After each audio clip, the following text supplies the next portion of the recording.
దళిత బంధు పథకంతో నిజమైన లబ్ధిదారులు లాభపడలేదు, వారి జీవితాలు మారలేదు. కానీ దళిత బంధు పేరుతో ధనవంతులైంది మాత్రం బీఆర్ఎస్ లీడర్లే. పేదల దగ్గర కూడా 30% కమిషన్లు తీసుకుని అక్రమార్కులకు యూనిట్లు కట్టబెట్టారు నాటి గులాబీ నాయకులు. ఈ విషయాన్ని నాడు కేసీఆర్ స్వయంగా తన పార్టీ ప్రభుత్వంలోని అవినీతిని బయట పెట్టుకున్నాడు. అది నిజమే అయ్యింది. పైగా కమిషన్లు తీసుకున్న మంత్రులు, ఎమ్మెల్యేలు, ఎంపీలు, ఇతర నేతలు తమ పార్టీకే చెందిన అనర్హులకు యూనిట్లు కట్టబెట్టారు.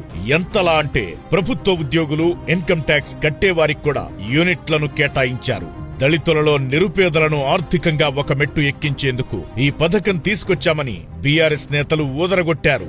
ఈ స్కీమ్ కోసం 3,884 కోట్ల రూపాయలు ఖర్చు చేసింది కేసీఆర్ ప్రభుత్వం. దళితులకు స్వయం ఉపాధి కల్పించలేదు గాని బీఆర్ఎస్ లీడర్లు మాత్రం భారీ కమిషన్లతో దండుకున్నారు. చివరకు ఈ స్కీమ్ ను బీఆర్ఎస్ బంధుగా మార్చుకున్నారు. ఇప్పుడు కాంగ్రెస్ ప్రభుత్వం వీటిపై విచారణ జరపగా సంచలన విషయాలు బయటపడ్డాయి. దళిత బంధు యూనిట్లలో 70% పక్కదారి పట్టాయి. అనర్హులు లబ్ధి పొందారు. వాళ్లు యూనిట్లను అమ్ముకున్నారు. వేల కోట్ల ప్రజాధనం పక్కదారి పట్టింది. అనర్హులను గుర్తించి ప్రభుత్వ సొమ్ము రికవరీ చేసి అర్హులకు ఇవ్వాలని కాంగ్రెస్ ప్రభుత్వం నిర్ణయించింది. రాష్ట్ర వ్యాప్తంగా చేసిన ఇంటర్నల్ ఎంక్వైరీలో అర్హులు తక్కువ, బీఆర్ఎస్ లీడర్లే ఎక్కువని అధికారులు లెక్కలు తీశారు. దళిత బంధు యూనిట్లు పొందిన నాయకులు తమకు నచ్చిన రేట్లకు అమ్ముకున్నారు, సొమ్ము చేసుకున్నారు. కార్లు, ట్రాక్టర్లు సహా అన్ని వెహికల్స్ అమ్ముడుపోయాయి. ఇప్పుడు లబ్ధిదారుల దగ్గర 30% యూనిట్లు కూడా లేవు. ఖమ్మం జిల్లా చింతకాని మండలంలో దాదాపు